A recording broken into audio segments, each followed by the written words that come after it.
everybody. Well, welcome. Welcome. And hello, Nanyor! Hi! Hey, Remy. It's so great to be here. This is so exciting to meet you and to talk with you. I'm so excited right now.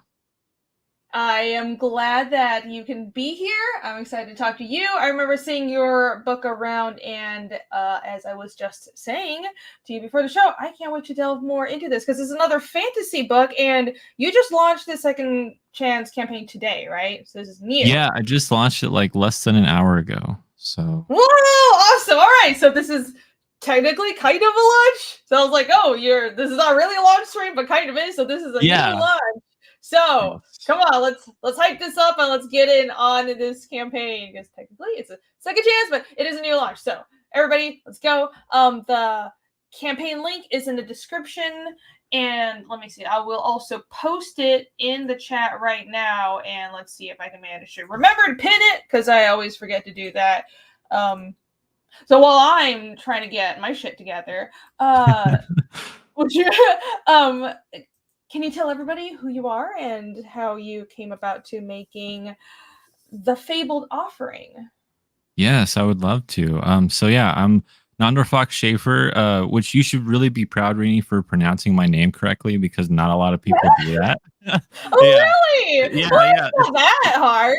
It's always Nandor. They always it's either like Nandor or Schaffer or like just I don't know. It stumps some people. So but yeah, so you get a badge for that, some brownie points. Yeah. But yeah, so I'm a comic book writer and I've been making comics for about 7 years now, 7 or 8 years. I started right after high school. I knew I wanted to make comics. Like it was just, I wanted to write stories and be a storyteller. And so I was originally going to college for creative writing, and I had such a good experience with one of my English teachers that they basically told me, hey kid, like you can do this. Like you don't need a degree to do this. Like you got it. Like you like I really believe in you and what you want to do. And so that was really encouraging for me at the time. And I had just started writing my first book, Seasons, which is a supernatural kind of grounded superhero story. And I had funded that book in 2017, and then the Fabled Offering, we're here now, and I've been making comics ever since then. And this will be my sixth comic, my sixth book that will be coming out. So I'm very excited to be here. This is my first stab at the fantasy, like science fiction genre, and it's a story that I've dabbled in supernatural and kind of like superhero with Seasons in my other book, Man-Child, and then I also did a collaborative one-shot graphic novel called Lifeline, where I worked with 7 different artists from all around the world, and it's like a straight drama. So this is like when I was thinking about my next project and what I wanted to do, I wanted to do something completely different from anything else that I'd done, and that's really where the Fabled Offering came from. Is kind of like I've always loved science fiction and fantasy. I've always like immersed myself in these other worlds and really enjoyed things like Star Wars and Lord of the Rings and Game of Thrones and Dune and all that stuff, and Isaac Asimov's Foundation novels. So I wanted to do something that kind of had all of that love and that passion and that joy, and that's really where the Fabled Offering came from. All right. I can, just from seeing the art, and it seems like it's fantasy, but I noticed a little technology in there. So with the art style and just the content, the clothes and technology, it really hits on all the references that you were mentioning. It's kind of sci-fi, kind of fantasy, but it's a little old sci-fi, which I find is really interesting. It's not just D&D and Tolkien as or fantasy, which I see a lot of, and there's nothing wrong with that, but I like seeing this kind of blend. It looks like you're adding your own twist to things, and there's a little touch of almost 70s psychedelic art style to it, like the coloring. It's it's very, if you look at the older Dune stuff and Foundation and Asimov's work, it kind of has this feel. So I think that's really interesting. The art is great, by the way. Thank you. Yeah, the artist, his name's Marco Roblin, and he's a Chilean artist. We met, actually backed one of his books like a year or two ago, and I loved his work so much that I was like, I gotta work with this guy. Like, I really want to do something with him. And I sent him the script for the project, and it was everything he loved. And he's honestly been like one of my favorite people to work with, and also he's become like a really dear friend, and he's like such an encouraging person, and he keeps telling me, when can we do something else together, and keep asking me, like he wants to keep working. Yeah, so he's so cool. He's such a great guy, but also just an amazing artist, and he does the inks and the colors, and he really has brought the book to another level. And something that I love about his work, and it has like this heavy metal, like you were saying, retro, like 70s, 80s, like sci-fi vibe to it. And that's something definitely that was really like injected into it from his work and his influences. And it gave it this otherworldly alien feel to it that I love, because otherwise, if everything was so like concrete, and how the colors are put together and like grounded, it would lose that psychedelic science fiction retro feel. And so like you look at it, and you like, it feels like it's on another planet. It feels like it's in a different world, and that's what's so special about it. And I think it lends itself to the story.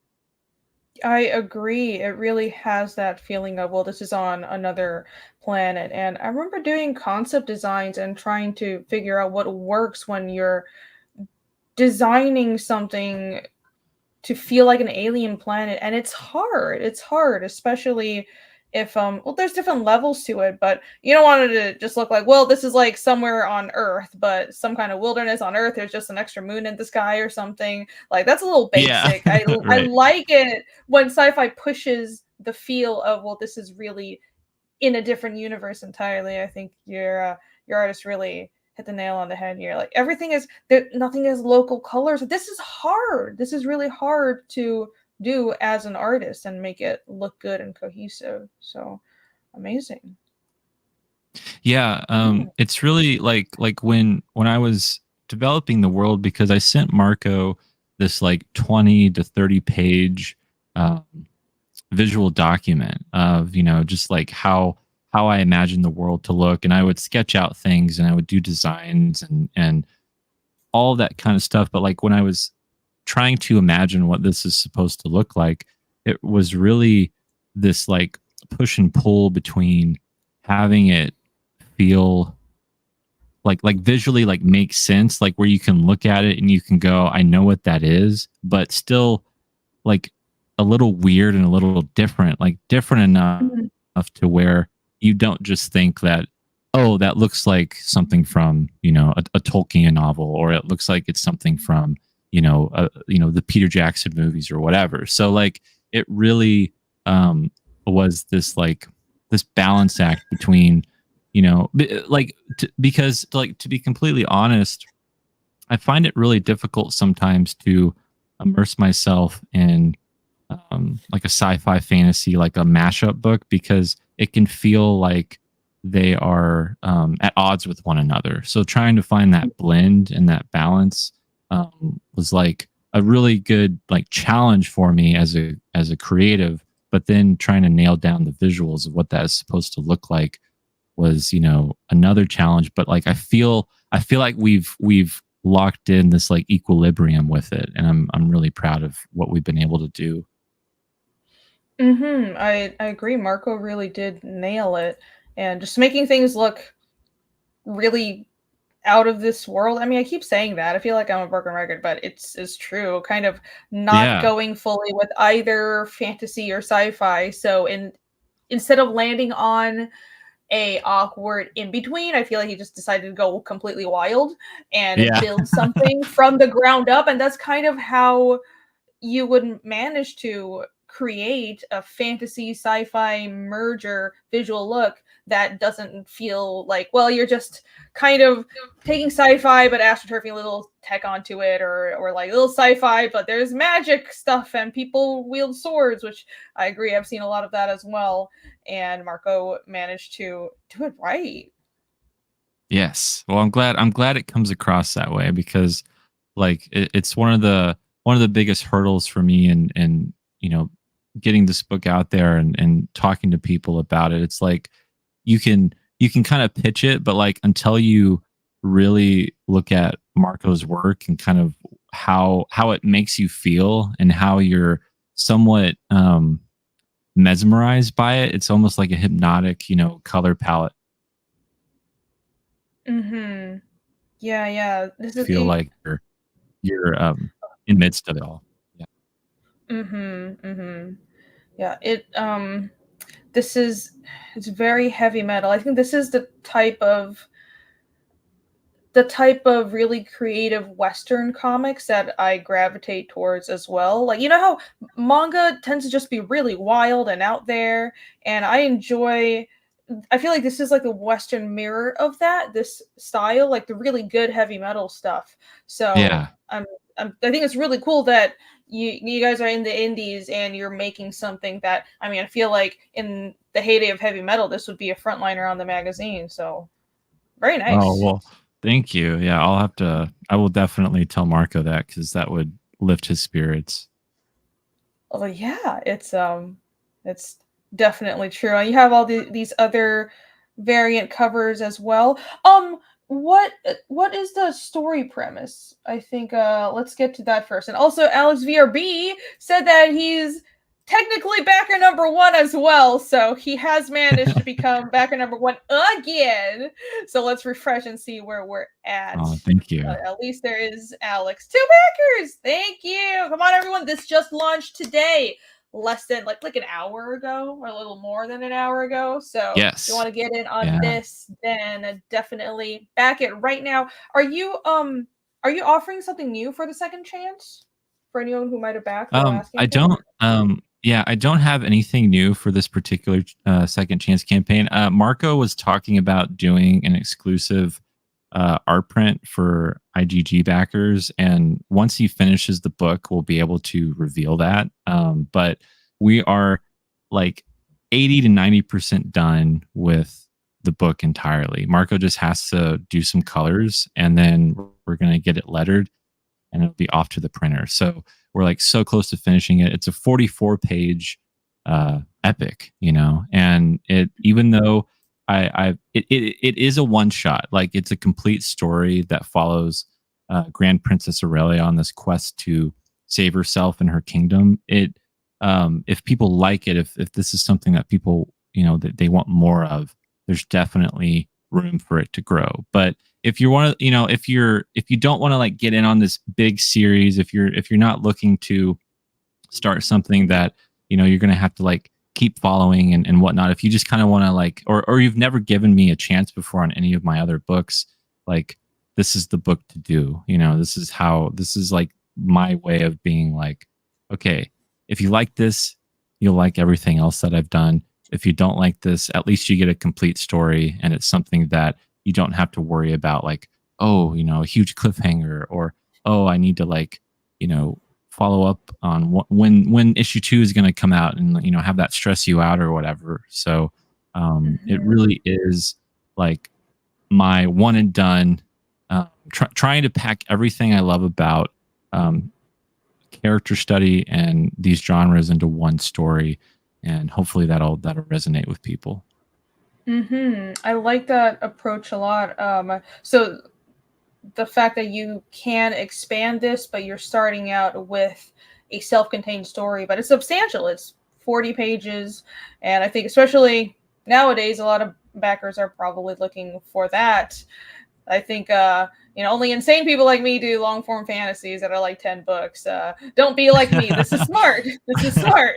So back this now. Well, yeah. The the reason why, like, it, and because I everything else that I've done, except for this one original graphic novel that I did a while ago, everything else that I've done, like Seasons, is going to be like a 4 volume, 500 page graphic novel series, and my other series, Man Child, is going to end up being a little over 120, 130 pages. And so, like, I'm juggling these other projects, and I was thinking to myself, I I want something at my convention table. I want something that people can just come up to or find, on my website or my newsletter or whatever, and they can just get it, and they don't have to worry about like following something huge, or like keeping up with something, or, oh, I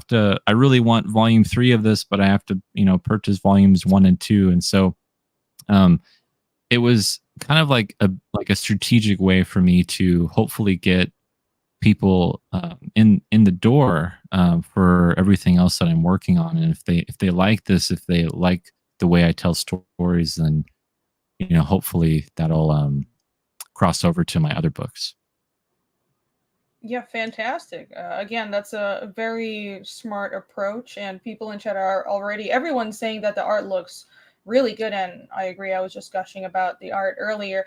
We have a raid from Bancroft. Hello. We've got a Bogan raid, so hello, dear Bogans. There's a Hey, Bogan attack. Bancroft. Welcome. Hello, everybody. We are talking about the Fabled Offering that just launched on Indiegogo like an hour ago, and the campaign is pinned to the chat. So if this art looks amazing to you, which it does look amazing, and I'm sure you guys can all see that, you can head over there and take a look and back it. Alex VRB already got #1 again, of course, because he just has some kind of magic where he manages to get #1 every time. But it's you can still get it early, and you can we'll shout out any backer numbers if you post it.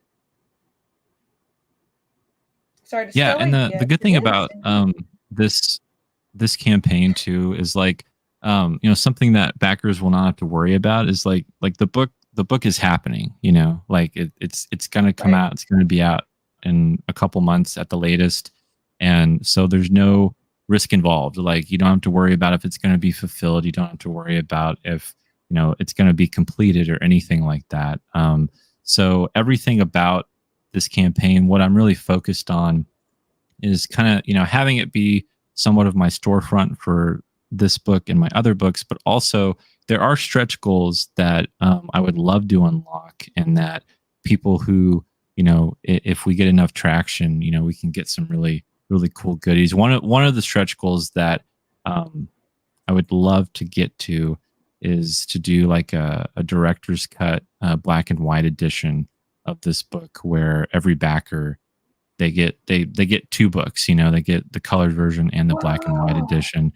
And if there is an example near the bottom of the campaign of Marco's inks, but like, if you look at my social media anytime and see like my work in progress posts that I post about the book, Marco's like ink work, like without the colors, like it makes my head explode. Like, I'm just looking at it and I'm just like, goodness gracious, man. Like I want this colored, but I don't want this colored. Like it's like this.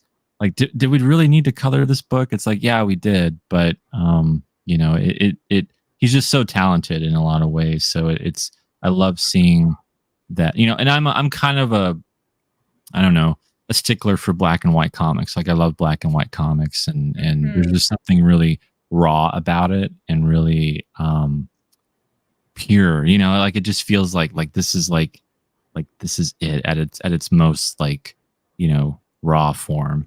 But sorry, I had to sneeze the minute you started talking. Okay. So there was an awkward silence. Good job, you caught that. Yeah, you caught that mute button. I'm pretty good.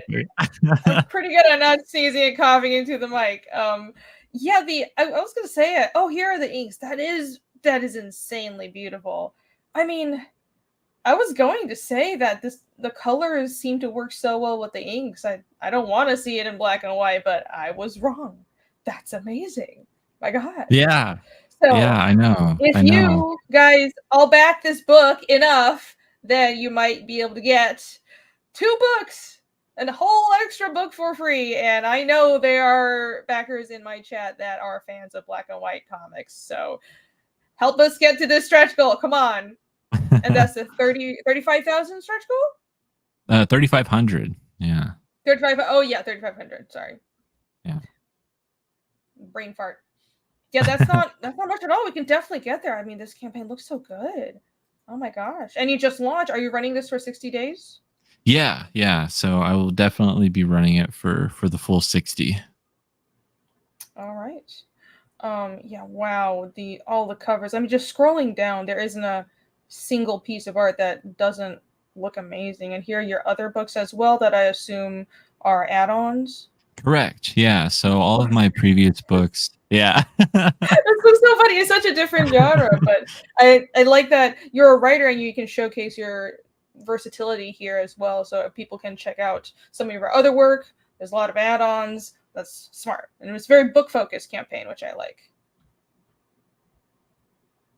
Yeah. Yeah. I really, I think like as someone, like as a writer who, is trying to stand out, amongst like the indie scene, I think it's really important that, you show your range, or you show what you can do. Is always like really important to me that I didn't get put in a box where people are like, oh, that's his thing, and I think like, there's just so many things that inspire me as like a creative person, and so many like, films and novels and television that have influenced me in so many ways. And to try to just like stay in one genre is just like impossible for me. It's like I have to see what else I can do. And as a writer, if you're not challenging yourself, then I think you're missing out on not only a lot of growth, but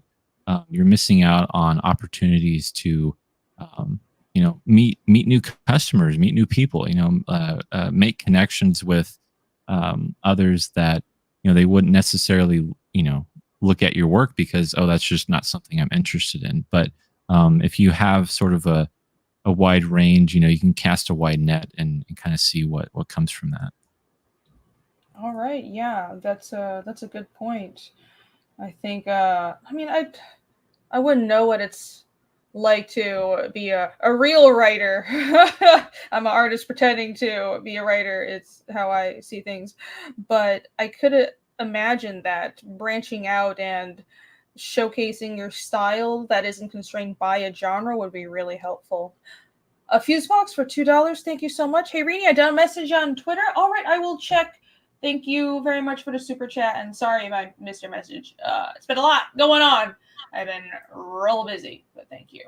I've been busy digitizing Fiendish and updating the website. I have a cool new website, but I'll talk about that later. We'll focus on this campaign right now.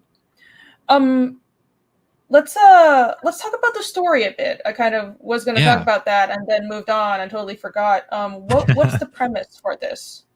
Yeah, so the Fabled Offering is about a lone princess, Grand Princess Aurelia, and she has just gotten done fighting this huge war with the Macmol race, and so her kingdom of Telindius has been at war for a while, but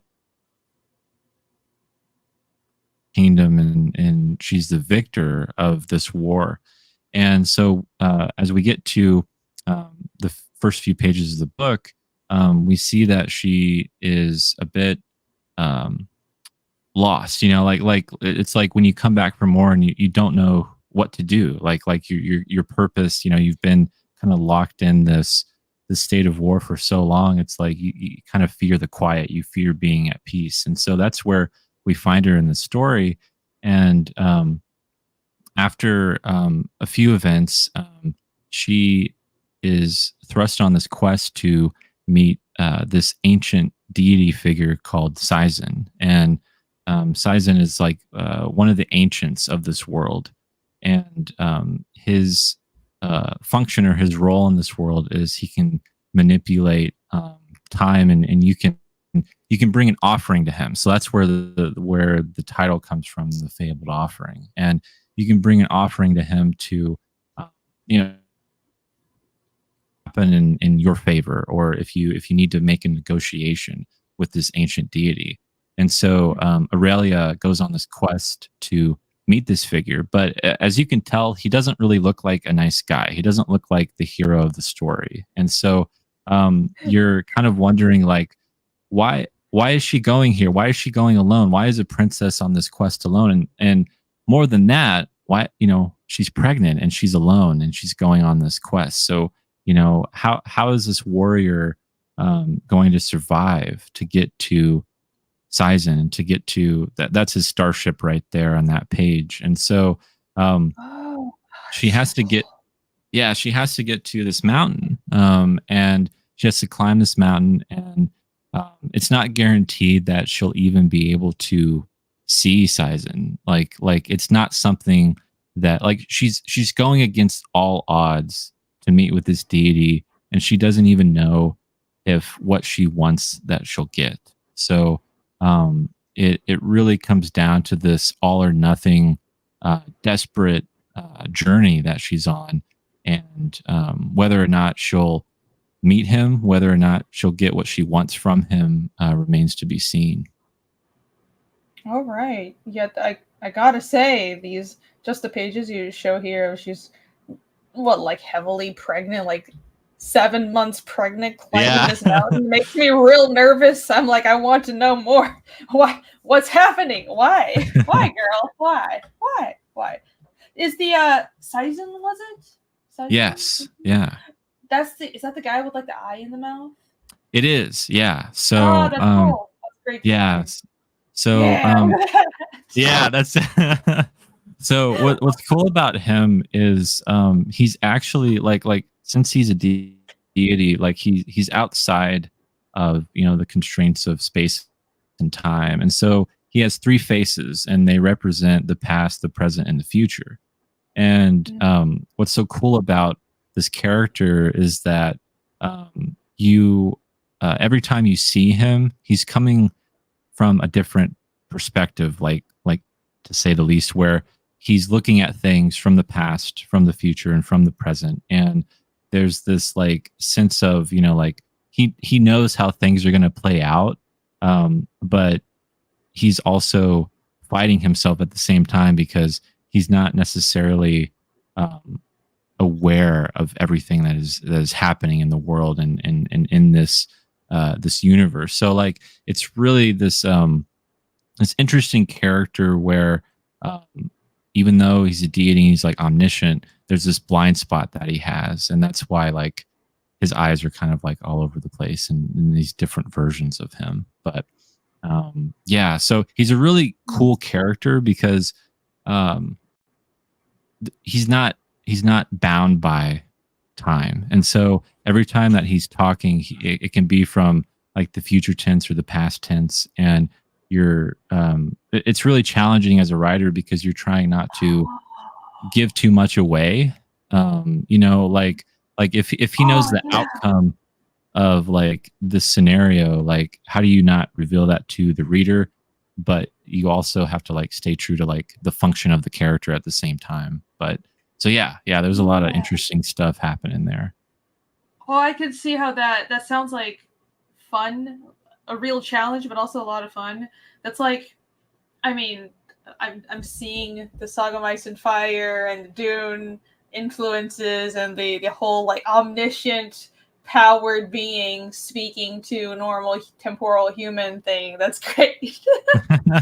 Yeah. Did you say that? Are you a fan of Song of Ice and Fire as well? Usually, yes. Like Dune and Tolkien, it's all like kind of that. I mean, I think science fiction and fantasy are essentially the same genre. It's just technology levels and dressing, really. Exactly. But, I've been revisiting a lot of the time travel stuff in Song of Ice and Fire because I really want Winds to come out this year, and it's a whole thing, and that stuff is hard to write because every word matters. So right, I yes, can't wait to see how you do this. That sounds fascinating. So he's omniscient, but also not quite. Or is he yeah, just like yeah, it's one of those things where I have to be really careful because like it's really integral to like Aurelia and this character and like what she's going through, and there's a reason why um they're at odds, like if I can put it that way. You know, like kind of his function in the universe is somewhat dependent upon her, but it's not like it's complicated. But yeah, like you at when he's in the room, um, he's not necessarily always coming at it from the present moment. So I'll put it that way. Mm-hmm. All right. Maybe this isn't something you can reveal, but is there just one future in your world, or is it many possible paths? Is that Uh, what he's fighting? yeah, many possible paths. Yeah, you got that on the head there. So, what's so interesting about this mountain that Aurelia is trying to get to? It's called Mount Gephyra, and this mountain is basically Seizen's temple in a way. Like he has his own ship, but this is where he comes to meet the inhabitants of this world.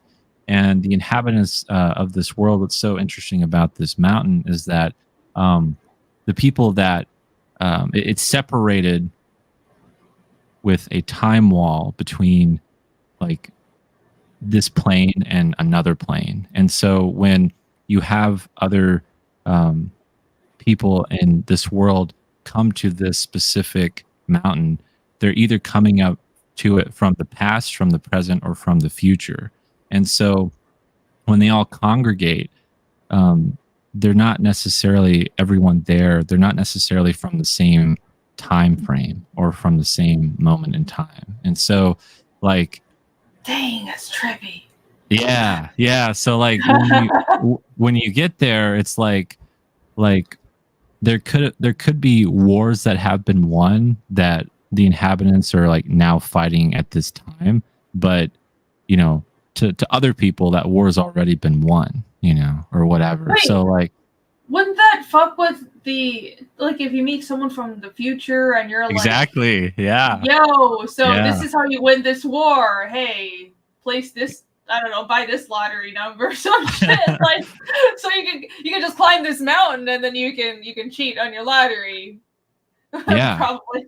That's yeah. The thing is, interesting. like, you're not Aurelia has this mark on her hand, and it's called the Mark of Seizen, and it's on both of her hands, and she gets this mark through the process of the story, and it's like her guarantee into the halls of Seizen's ship, you know. So not everyone gets to is granted access to this mountain, and not everyone is granted access to be able to meet Seizen. So um, it depends on his own motivations. It also depends on um, what the other ancients in this world will allow. So there's definitely some rules like to the world, but for the most part, I tried to make it digestible and palatable for the reader, so it's not like you're having an emotional resonance with the main character. You're not necessarily getting too lost in the lore of it, but that's something that I would love to explore more, you know, in the story, and that's why like I have a lot more to say, but it really depends on if people enjoy Aurelia's journey. Hell yeah. I mean, it sounds like you're approaching it from the right way because you have a cool premise.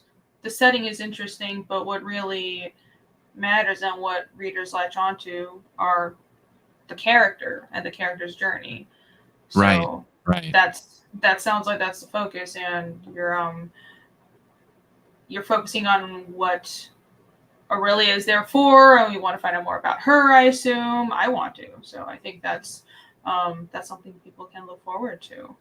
Yeah, something that I've always struggled with, like even though I have like a lot of love and passion for like Asimov's Foundation trilogy and his other books, and also these sweeping sci-fi and fantasy epics. Something that like it's always it makes it difficult to for like a normie to like just jump in, because like it feels like such a weight to like lift to like get into some of these stories, because you look at you know like a Brandon Sanderson novel and you're like, oh man, this is like 600 pages, like how am I supposed to like get into that? And like a lot of people, that's what they love, and to some people that's nothing, but I it can be somewhat of a barrier for the customer, for the reader. And so something I wanted to do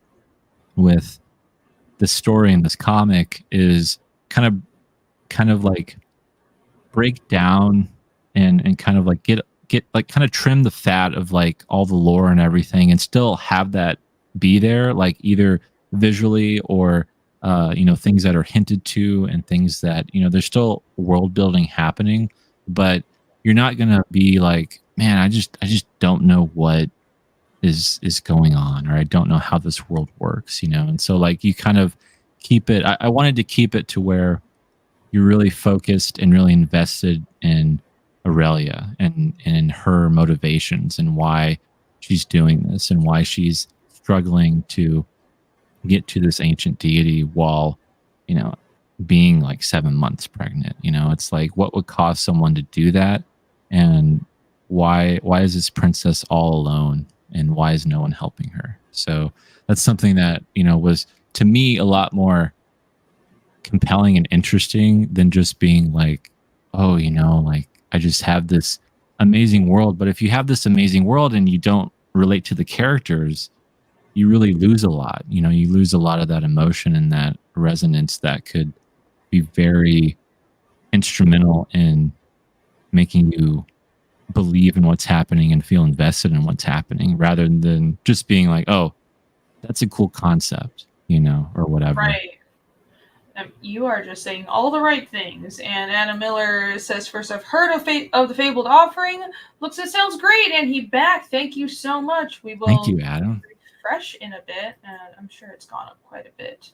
But yeah, I do agree with what you mentioned about science fiction. I guess fantasy can be a little like that, but it's mostly a problem that I've had with a lot of sci-fi, where it becomes more about the technology and the world building and not the characters. Yeah. And I think with it's probably just because the nature of science fiction requires more world building and more explanation. Because I still think sci-fi is a subgenre of fantasy, but fantasy is just older technology with magic, and sci-fi is newer, future technology with magic. I mean, yeah, it's all magic. It's all magic. I just like not only just old timey fantasy has magic, sci-fi has magic too. Spice is magic. All this stuff. Like, anyways, but there's more to explain, so it's easy to get hung up on that. And I find that the technology fascinating as well, but what really matters are the characters. And I latch onto science fiction that is very character focused, and the technology aids in their journey. I'm a big fan of Ghost in the Shell, for example, and I think Dune is like that. Like I can never really get it. I've read Asimov's work. I understand its brilliance, but it's not. I can't really like get into it because the characters aren't interesting. It's the concepts and the technology. I'm like, I don't know if I'm just like, I'm not that high-minded. I want to read about the characters. Like, this is cool, but I want to follow people as they struggle and yell at themselves in their heads and stuff like that. Yeah, no, I completely agree. Like that's something like that would be a critique that I would have of like Asimov. And I mean, but like something like the Foundation trilogy. I mean, it spans centuries, so it's not necessarily like he could stick to one character, unless that character could, live that long or whatever. But like I do remember like the mule, in Foundation and Empire, like that character was really interesting and different and like Yeah. whoa, like there was a few standouts, but something, like when like it all comes back down to what do I remember, in these stories and things that I love. And it's like when I think of Lord of the Rings, I don't necessarily think of um, you know, Mordor or Rohan or Gondor, like I mean they're in the background, like they're the setting, but like I think about Sam, I think about Gandalf, I think about Frodo, I think about the characters and like their struggles and what they're going through. And that's what resonates with me. It's not like the terminology and the world building as much. All of that is like accents and like beautiful icing to everything, and it makes everything, where you can get lost in it, and that's beautiful, and that's like what makes it so amazing, what makes it timeless. But the way you get the reader in and you get the customer in is like, oh, I relate to that, or I feel that with that character. And then everything else, hopefully, it makes them lose their mind and they're just like a fan forever. And that's kind of like the hope there. But, I think it's also, it's somewhat because I'm definitely not, I wouldn't consider myself that smart in terms of like conceptualizing so many different like races and worlds and things like that. And so I leaned into what I feel like my writing strength is, and that's character. And like all my stories have been about character studies and character struggles and overcoming overwhelming odds. And so, um, putting that in a setting like this, I feel like I can get that person that doesn't really might not be the biggest sci-fi fantasy fan, but I can get them in the door and I can make them, a convert, like, convince them into this genre, into this kind of world building. Mm-hmm. Mm-hmm. Yeah, I like that. I like that approach. It sounds like makes sense to me. Well, good. Yeah. I don't, I wish I could Like, say something a little bit more controversial. Yeah. Yeah. I don't know. Like no, you have a you hot don't have take. to say no. You don't need a hot take. I mean, why do people feel like they need a hot take? I think I know. Right. a good comic that's not really a hot take. I shouldn't say that's a hot take, but that's what really matters. And I think just with how do I put it? Not the most successful works aren't always what's like the most outwardly spicy. I think there's certainly value to that, but at the Yeah. end of the day, a comic and a story, a creation that's genuine, that is done in a way that where the creator obviously their care for it shows through. I think that's what the readers will latch onto. If you have something to say, it doesn't need to be high-minded or mind-blowing, as long as it's genuine. I think readers can tell because they're not stupid, and that's what will really matter in the end. Exactly. Yeah, no, I think that makes a lot of sense. Like that, yeah, you're speaking my language, when I hear that. We're on the same page. But yeah, I think this is awesome. I'm glad that you finally came on the channel. Finally, as if it's something that we just met like a week ago through Michael Logan. Yeah. But so I'm like, oh, finally, not really.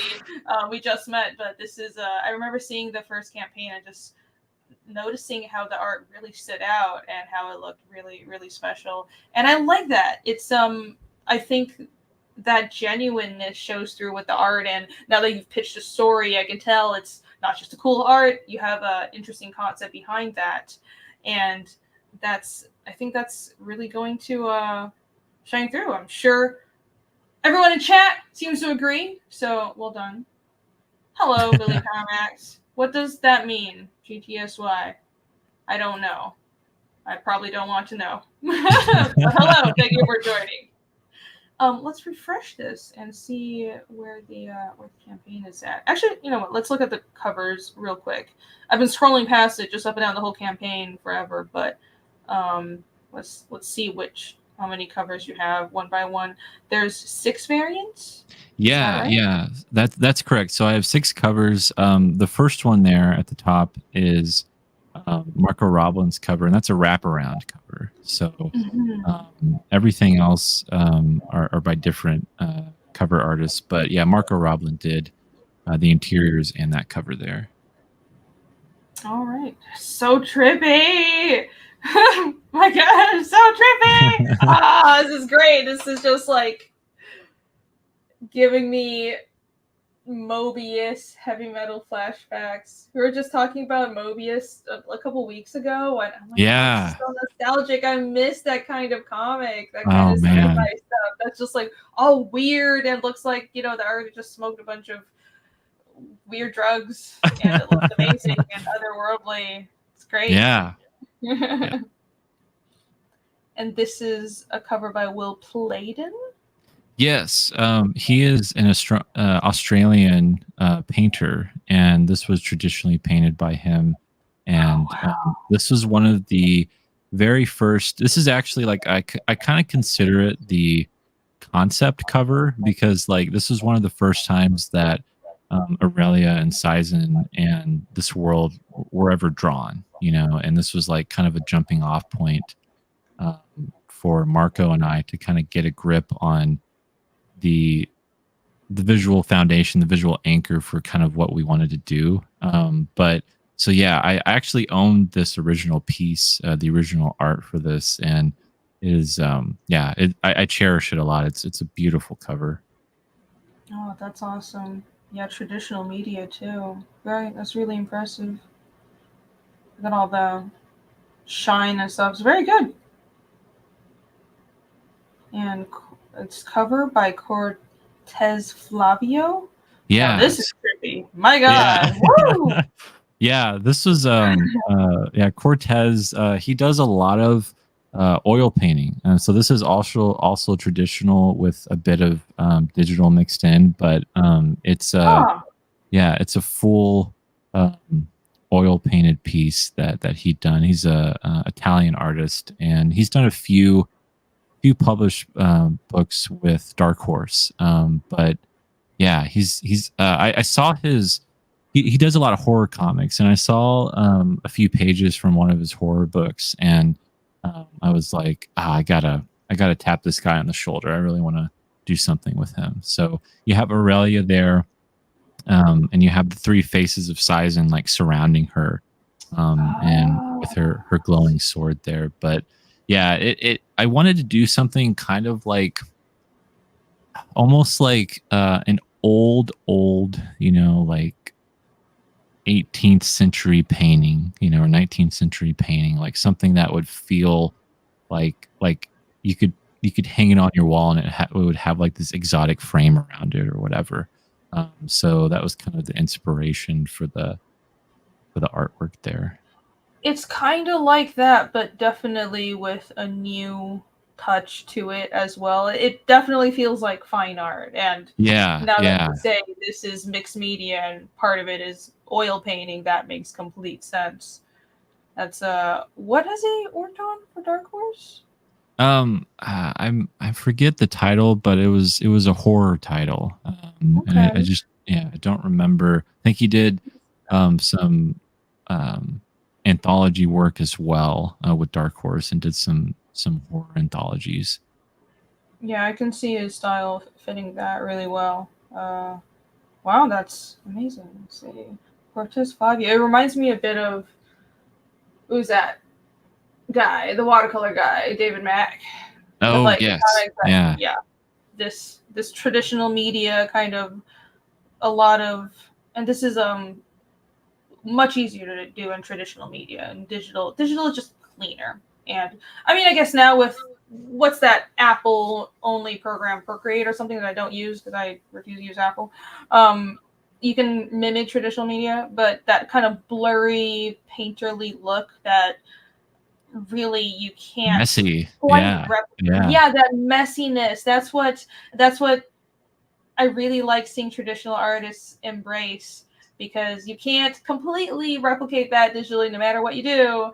And this really has that feel to it. It feels so raw. It's like technological but raw at the same time. That's what I was Yeah.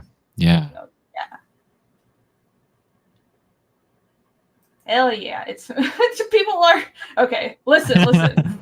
I know I pronounce things weird. Horror. Yeah.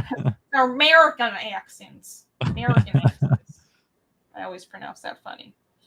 That's beautiful. Is this going to be a Virgin cover? Yes, it is. It is. All right. And then the next one is by Ario Murti. Yeah, Ario Murti. Yes, he he does this series called Orphans. He's also done a few other indie books, but he did all of this. He's a digital artist, and this was one of my. I mean, I love all the covers, but this one is like really special to me because the composition of it was something that I had been it'd been in my head for a while, and I kind of wanted to trip people up a little bit with this particular piece because Aurelia is not pregnant in this cover, and there's a baby that both she and Sizen are reaching for, and it kind of has this mystery to it where you're like, now wait a second, like, are they fighting alongside each other, or are they at odds with one another? Why are they reaching for this child? So yeah, it's a really cool, interesting piece that I love the color work, like especially like it's just very vibrant, and everything really comes together.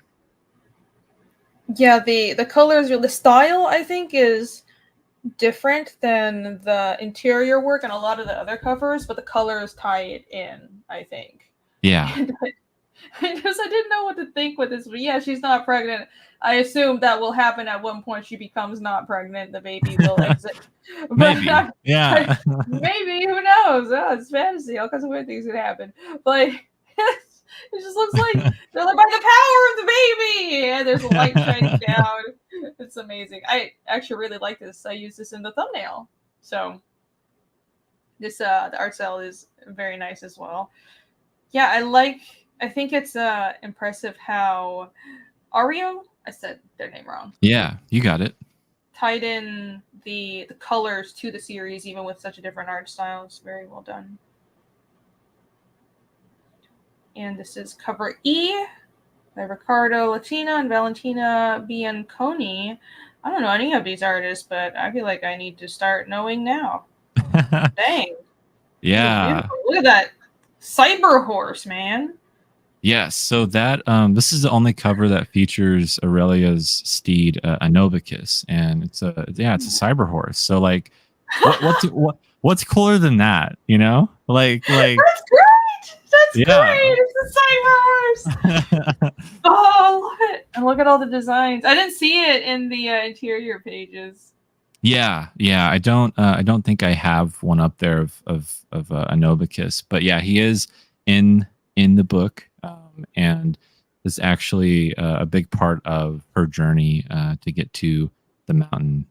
But yeah, so that's her loyal, faithful companion in the story. Is her cyber horse. So yeah, pretty cool. It was something that like I was like, man, is this gonna like translate well? But it really does in the end result, and I'm really happy with the design and what we were able to do. So this was, and this particular cover is definitely one of the more somber ones. I kind of wanted to do something where it showed Aurelia having a moment of hesitation with her back turned towards the mountain, and you have Anobicus, her horse, kind of comforting her in this like this moment where she has to make this decision of like, do I really want to follow through with meeting this deity? You know, do I really want to follow through with this journey that I'm on? And so it's raining blood, as you can see, like the rain is red and it's bloody. As it does, normal. Yes, definitely normal. And yeah, so it's one of those ideas that I had that I thought would make a really good, compelling piece that would, you know, keep like kind of strip down all the flash and the dynamic like psychedelic vibe of it, and kind of, you know, bring it down to the emotional core of a moment that this character has to really face. So yeah, that's kind of where this idea came from. All right. Yeah, I'm looking at, I mean, I'm art nerding about it in my head. I'm like, oh, look at the mark making. And the shadows are done with these like kind of lithographic lines. That's really interesting. I look at the textures in the background. Anyways, that's really nice. So, man, awesome. I might get that cover.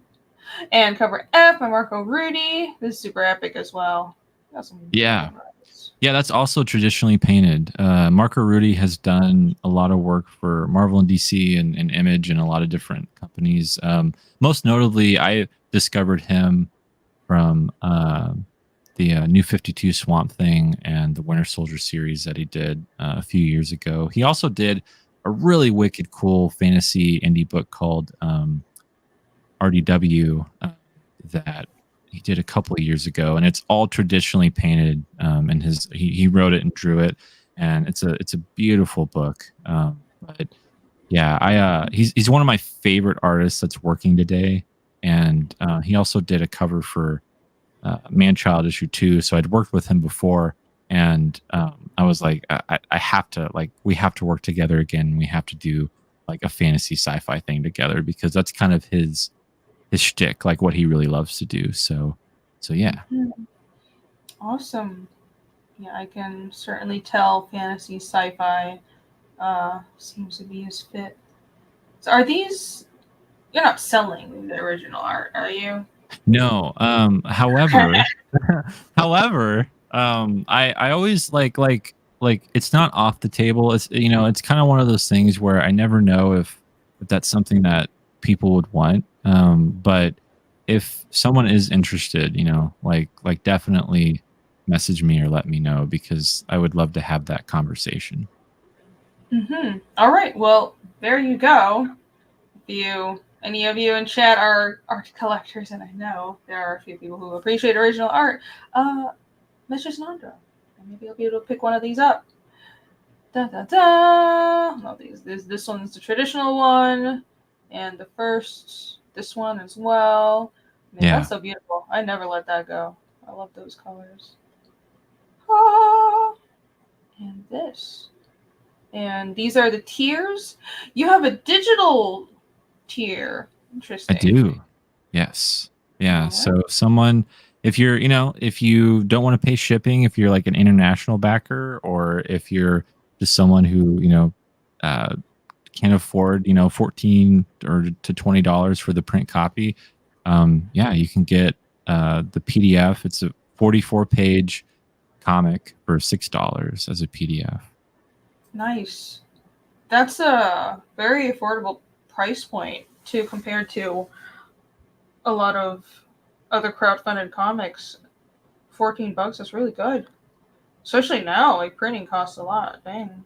Yeah, I always like something that I've always wanted to do, you know, and I've done this with all of my campaigns, is like accessibility, you know, and like I look at my own comics budget, you know, as being like a comic book fan, and like other independent creators that I support and back, and it's like I always want to make it to where, you know, if you can't get the physical book, at least you can still back the book and still get something, you know, substantial. Like you can still at least read the story, you know, and be a part of it. You know, I care about more, you know, more than the funds, you know. It's like exposure. Like exposure is everything, and getting your work out there and getting it in front of people is like the most important thing to me. So trying to make it affordable has always been, you know, a real drive for me to do that with all my books. Well, I'm sure we all want you to make money as well. So yeah, hopefully your that would be nice. campaigns are profitable. Money is good and important, but it's really great that you are thinking of making the comic more accessible, especially because I mean I think every creator has been hearing feedback from, especially a lot of European backers and just anywhere that's not the U.S. Even in the U.S., shipping keeps going up, and I totally understand if people just can't afford shipping that costs more than the dang book. Sometimes it's just Yeah, exactly. so. Yeah, I've seen a lot of that go around, and it's like I wanna avoid that as much as possible. Yeah, it's rough though. It's rough because it's like, oh, you're crowdfunding a book, you want to make it nice, but it's I'm I'm impressed that you are managing to find a way to do that, and the PDF is definitely a good idea. I'm considering that too. And then you have over here all the other variants. Oh, so the cover A is 14 and the other covers are marked up. Is that how it is? Yes, yeah. So variants are going to be in like limited supply, so the price is a little bit higher there. But the basic tier, you can get Marco Robbins wraparound cover for $14 along with the PDF, and then the PDF comes with all of the print copies as well. All right, that's a fantastic deal. And we have all the covers bundled together.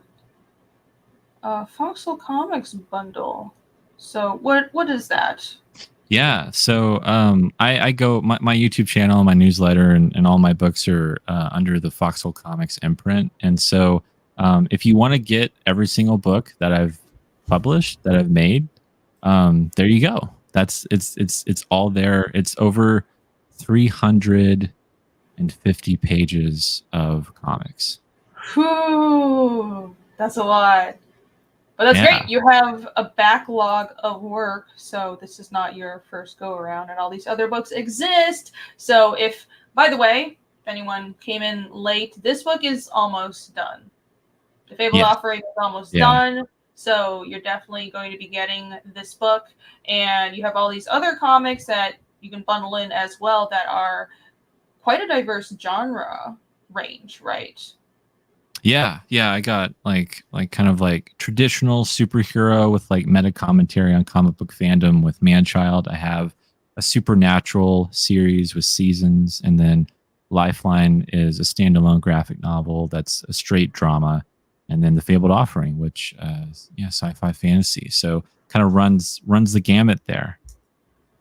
All right, very nice. And then add-ons. I lost my tab, but what are the add-ons? Yeah, so the add-ons are my previous books. So you can get, if you just want Seasons or you just want like the first issue of Manchild, you can like add that on, and then you can also get the Rick Rother art print. So there is an art print that you can add on to your book, and then also all the variant covers are available as add-ons as well. So like if you want to just get, cover A and cover E or however, you don't have to get, you're not tied to just getting one cover. You're not tied to just getting all the covers. You can get a couple if you prefer. Nice. All right. So essentially everything you see here is also available as an add-on, right? Correct. Yeah. And this is the print. Yes. This is also available. All right. Cool. Oh, look at that. She's fierce. Here are the other comics. I'm especially curious about Manchild. What is the pitch for this? Yeah. So Manchild, it's actually it's my funnest book, but it's also one where its origins were, came from a really like sad place, because I had written it in memory and kind of in celebration of Stan Lee. After Stan Lee passed away, I wanted to do something in his honor and kind of do a retro book, do something that kind of fits into that 60s, 70s Silver Age Marvel Comics era. And so Man-Child is about Rufus Boston, who is this super comic book nerd. You know, he goes to the comic book store. He's a Wednesday warrior. He hangs out with his friends at the comic book shop, and you're reading about his life and kind of, you know, his love of these heroes, and he's a huge fan of this comic book creator, just like I was of Stan Lee. But he passes away in the story, and so Rufus is really devastated, and it turns into this kind of meta commentary on comic book fandom and kind of the joys and pitfalls of what that's like to be a comic book fan and just like a fan of pop culture. At the same time, you're reading about Rufus. You're also reading this Silver Age inspired superhero story about this monarch butterfly character named the Monarch Crier. And so you're reading two stories simultaneously. And the mystery behind the series is how the two relate, what their connection is, and why you're reading about the superhero character. Like, is this a character that was created by Rufus's, like, you know, imagination or consciousness, or was it a character created by this comic book creator that he really loved? So that's kind of the mystery box of the story is, you know, what the balance between fantasy and reality is, and how fantasy informs reality and reality informs fantasy. So yeah, it's kind of my love letter to comic books in a nutshell. Cool. Yeah, I can see the retro look to it. That's really well done. It's all tiny comics feel. And Lifeline, this cover is really nice too. Another really painterly one. It gets really, and look at that title design. Oh man. Yeah, Lifeline was the second book that I put out about 4 or 5 years ago, and it's a really special book to me because I got to work with 7 different artists from all around the world. It's not an anthology per se. It tells one full life story of this character named Lewis Wakefield, and you see his life through the eyes of different people. So each chapter takes place in a different decade of his life, different moment in his life, and that's why the art style changes with each chapter. So you get to see his life through the eyes of like his daughter or his girlfriend or his father, and it's a very poignant tale about family, life, and legacy. All right. I like the part about the art style changing. I think that would be fun to read. And Seasons. Yes. So Seasons is on there. I just have volume 2 summer. If people do want volume 1 as a PDF, let me know. But I'm all sold out of volume 1. However, I will be reprinting it soon. But if you picked up volume 1, I did do an Indiegogo campaign with volumes 1 and 2 a while back. So if there's any backers who like picked up volume 1 and hadn't picked up volume 2, this is definitely your chance to do that. But it's my Supernatural series. It follows Fletcher. He's a young guy, and it is about his struggles to find meaning in his life. And with each passing season, his abilities change. So he never knows what he's going to be able to do with you know, from book to book, and like his power set changes. And so dear. Oh, that's stressful. Yeah. I got it. Wait, has that happened to me before? Besides for like sure, you have superheroes whose powers to absorb other superheroes' powers and stuff, but I think this is a little different. It's just like, oh, it's a surprise, you know? Exactly. Yeah. Okay. He literally wakes up, you know, the first day of summer, and it's like, oh crap, like I can't do what I used to do. This is all new to me. This is all different. And it's not as like corny as that sounds. But it sounds like it could be so wild. Yeah. Not corny, but in my head, I'm just like, oh, this sounds like puberty, except every season is like him going through puberty all over again. I'm sorry. No. That's totally fine. It's about change. It's about the changes that we go through in life, and seasons. I mean, it's maybe a little too on the nose, but we go through different seasons in our life, and it's something that Fletcher is having to go through, where he is all about trying to navigate this one particular year that he's having the hardest year of his life. And he gets thrust into this world where it's like he's almost like in this fever dream. And it has this kind of, I guess another like trippy kind of idea going for it, where he's fighting different beings and fighting different obstacles, trying to overcome different obstacles with each season and with each book. And so each book is over 100 pages. They're both hardcovers. So it's a really like prestige indie comic that I started out, that I started putting out. Volume 1 was my first book that I ever put out when I was about 19 or 20 years old. And I've been working on this series ever since, and it's done by Anthony Gonzalez Clark, and he's worked with Chuck Dixon on My Sister Suprema and a couple of stuff that Shane Davis has done. But I have been working with him for nearly 6 or 7 years. We've done over 200 pages together. We're working on volume 3 right now. And yeah, by the end of it, it's going to be like a 400 to 500 page epic. So there you go. Yeah, that's crazy. I saw 100 pages. And I was like, so is this a prose novel? But then you're like, it's a comic. Well, okay. So you've been doing this for a long time. Yeah. You're Nader, you're a very seasoned creator. Oh. I'm gonna kick myself for my own stream now. I have to go now. No, I ruined everything. I swear, like there's so many. Yeah, like it's somewhat of a pun, where people are like, oh, seasons, but it really it's really. I like it though. It's something that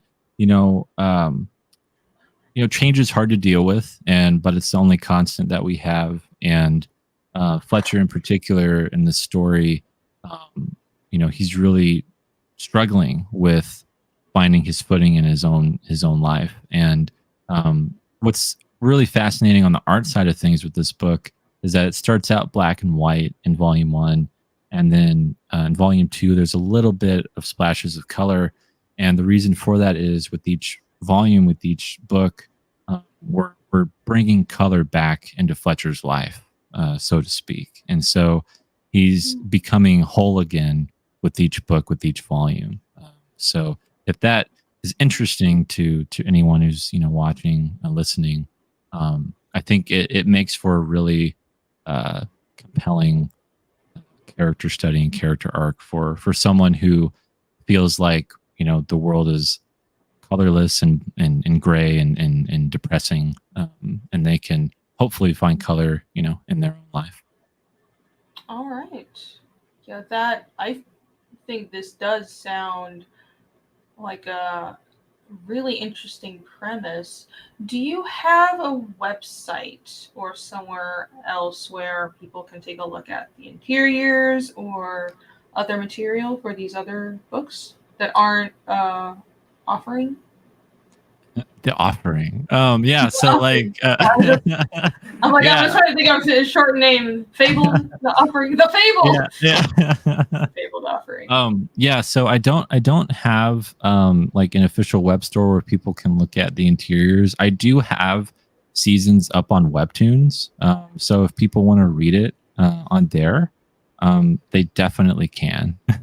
So just type in my name on Webtoon, and you can read volume 1, and you can also read, I think the first chapter of volume 2. So if that, what's your appetite and you like what you see and you like what you're reading, then hopefully you'll stick around for volumes 3 and 4. Cool. That is a great idea. So go search for seasons on Webtoons to read a sample, essentially, and see if you like it. And that's it. And stretch goals. Only play the physical perk tiers, right? Well, this just launched today, so we're not at the stretch goals yet, but that looks awesome. That is so cute. Yeah, everyone. So everyone will get that sticker. What I'm doing is like, basically, I'm kind of seeing this campaign as an extension of my last one, and like we unlocked the Aurelia Chibi sticker, and so like everyone on Indiegogo who backs it, you'll also get this sticker too. So Nice. you won't be left out at all. Nice. All right. So all the stretch goals of your last campaign was Kickstarter, right? Correct. Yeah. Right. So it's all global with the stretch goals. Correct. Yeah. Right. That is so cute. Yeah, look at that. Oh my god. I want to see just a virgin. It's like a whole side story drawn in that style would be great. And here are that's the trading card, which you guys all know I'm a fan of trading cards, and this one looks really good. This looks like it could be a Magic trading card. It's beautiful. Thank you. Thank you. Well, it's formatted that way. What I was going for. Yeah. Yeah. Well done. Well done. Perfect. Yes. So you've got the attack and defense. So what is this like? Is there an actual game system you're thinking of? Or is this for just in general, you're just scoring out, well, this is what her attack or defense is on a scale of 1 to 10, roughly. Yeah. For like it's one of those things where like I have an idea for what the game could be, but I didn't know if I could unlock enough cards to actually make that happen. And so like if people enjoy the book and if we unlock the stretch goal and we're able to like make more cards and stuff, I would love to be able to like see that through. But yeah, it kind of all depends on where it ends up. But I do have an idea in mind for it. Nice. That's what I like to hear. Yes, games. That's cool. Ooh, and there's like the sword has little light things coming out of it. Ooh, I wonder what that is. Ooh. That's a really cool design. And here are the other stretch gold. The Sizen one, I guess that hasn't been revealed yet. Correct. Yeah. And at 3,500, everybody gets a whole free black and white comic, which is wild. Are you planning on lettering that, or is it just going to be a book of the inks, pure inks? You know, I'm settled on lettering it, but like I've kind of gone back and forth on it. You know, like at the outset, I was like, man, I don't know if I want to cover it up, but I think I would letter it at the end of the day. All right, that makes sense. Yeah, I can't decide either. I mean, it's kind of struggle. Like, when they do an ink edition, what to do?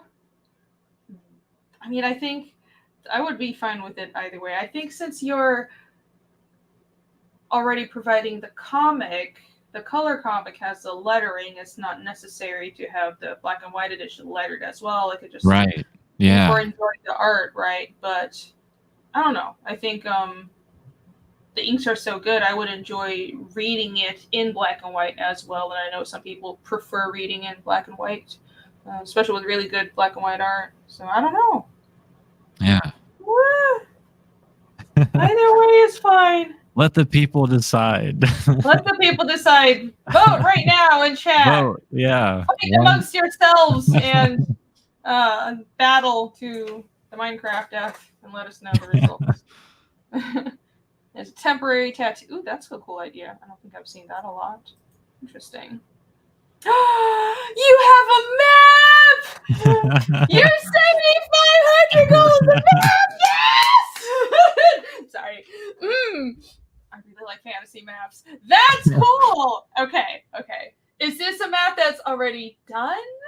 Or is just like, what are your plans for this? Well, my version of the map is done. Like I have it like sketched out or whatever. But yeah, I don't have the official like one done yet. But yeah, I love maps too. Like, and I love them in the fantasy novels, and I love seeing them in comics. And like I was like, man, it would be so sick if we could actually show where Aurelia is coming from, from her kingdom, and then like trace it to where the mountain is, and like have all these other kingdoms, and and like build that world out in such a way that would just be that much more engrossing. So yeah, I would love to do this like so much. Like it would be amazing.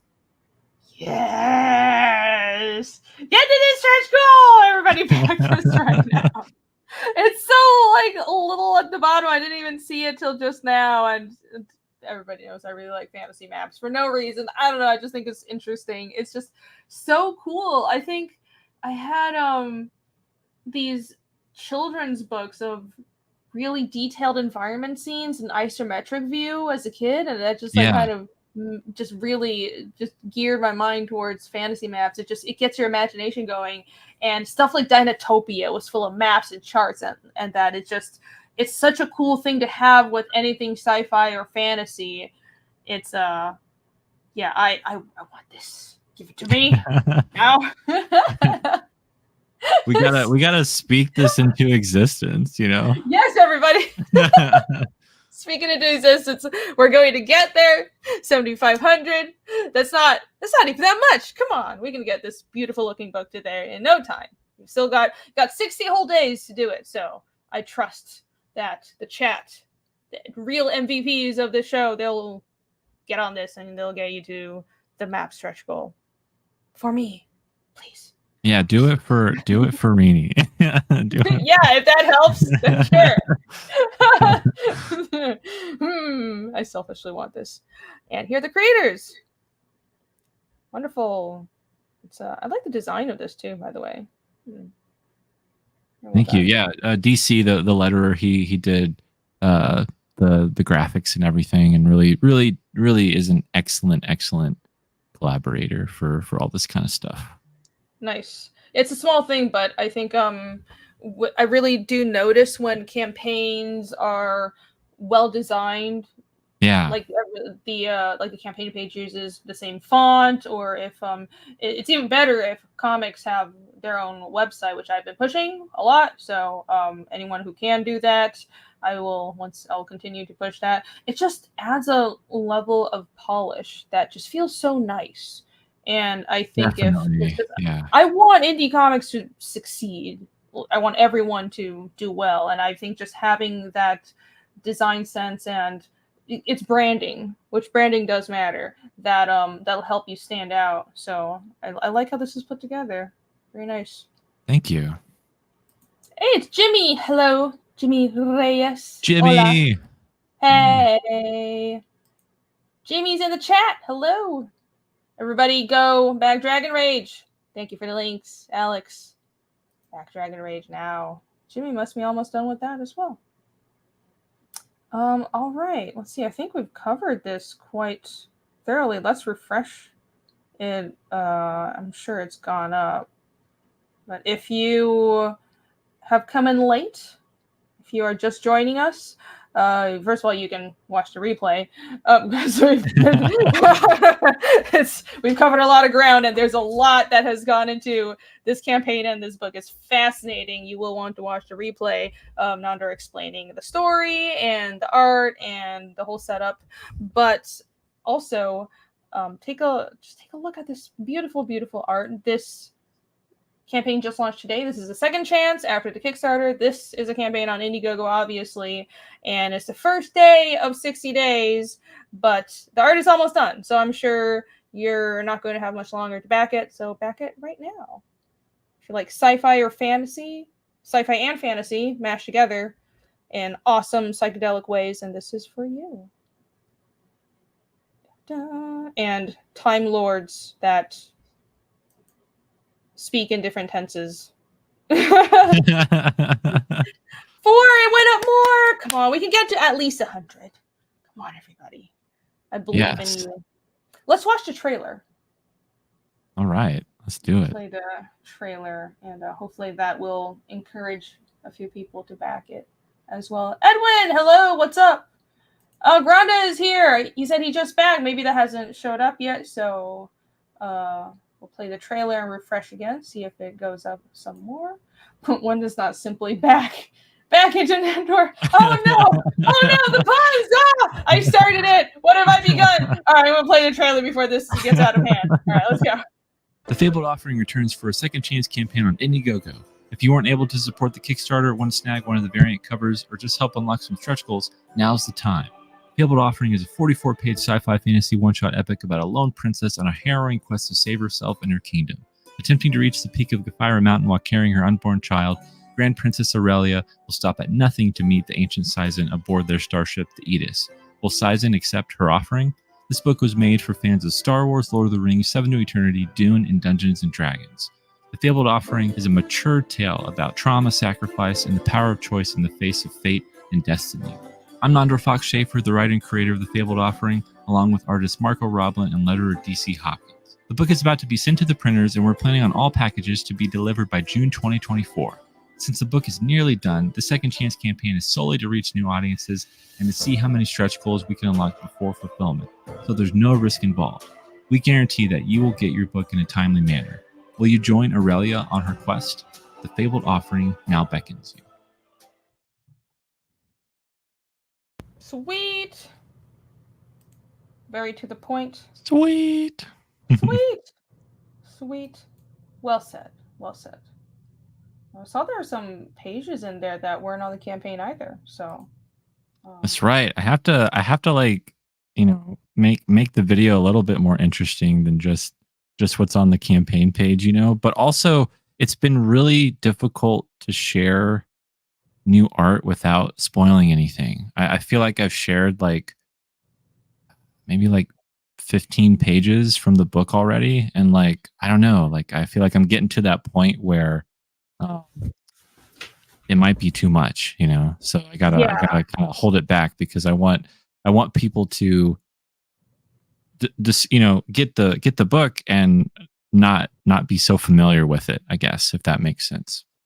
Yeah, I definitely know that feeling. It's hard because sometimes your best looking pages are the most spoilery ones. Yeah. Yes. Every time. So it's so hard. And I ran into the same issue.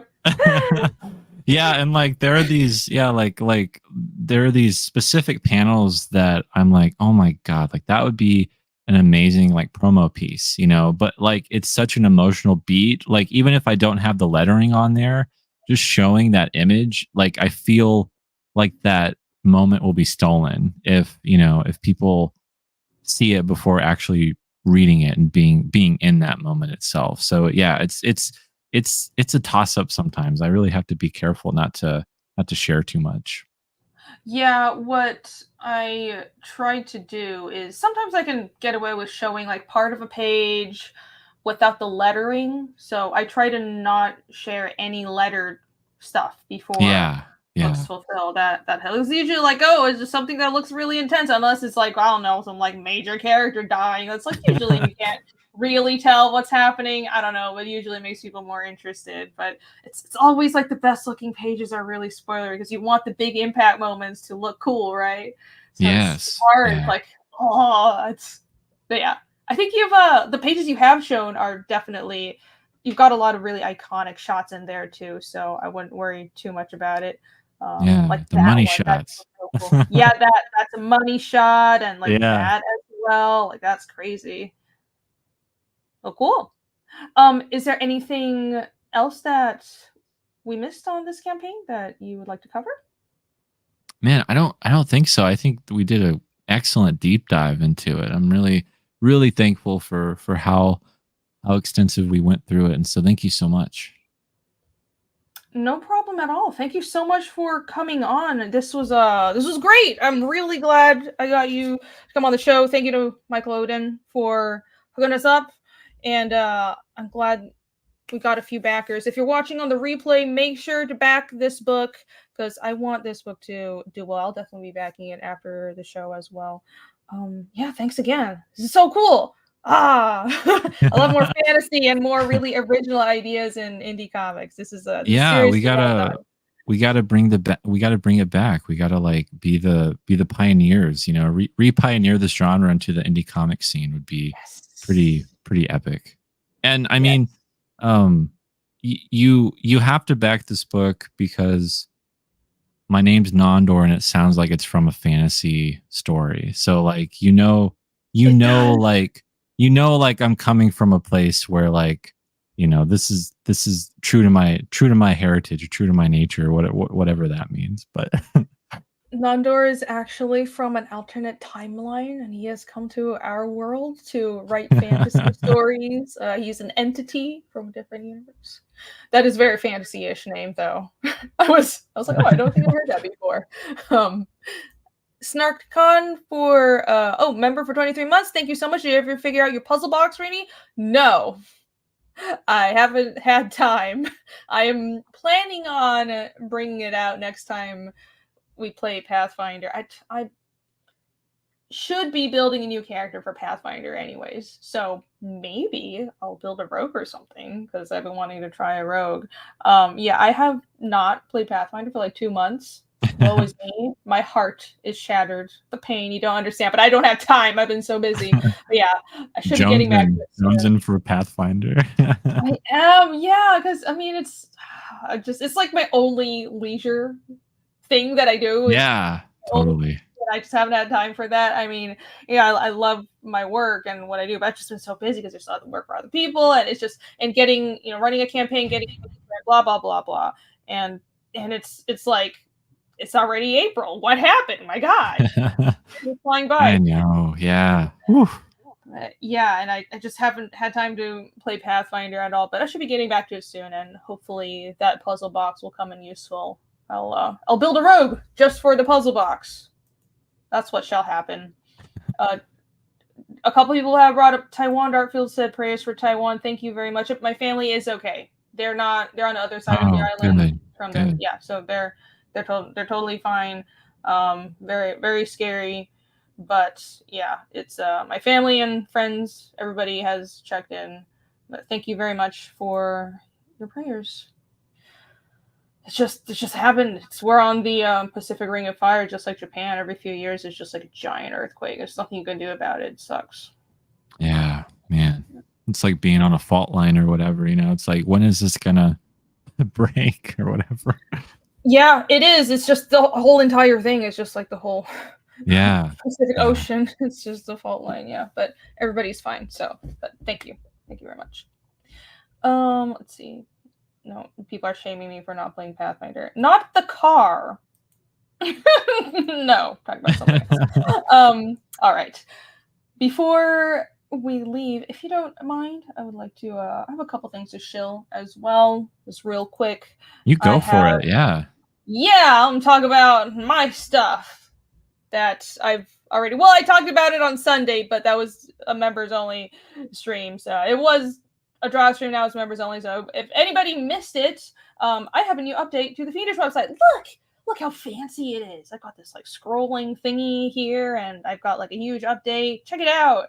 The landing page is gorgeous. Oh my God, I love that. Yeah. Thank you. I'm so proud of it. I did a huge overhaul. I made this new banner because I was like, I have a lot of new art, and this cover. Sick. Yeah. Thank you. This cover for 2.5 was just done, and then this piece by Luca Brico, I've been holding on to it forever. This was the back cover for chapter 2, and I'm like, this fits perfectly on the banner. The colors just match, and here are Nick's 2 back covers for Phoenix 1 and 2 on the side. He's my colorist, but he draws as well, so he does the back covers for a permanent edition. So I'm like, this makes a perfect banner. I needed to update the art anyways.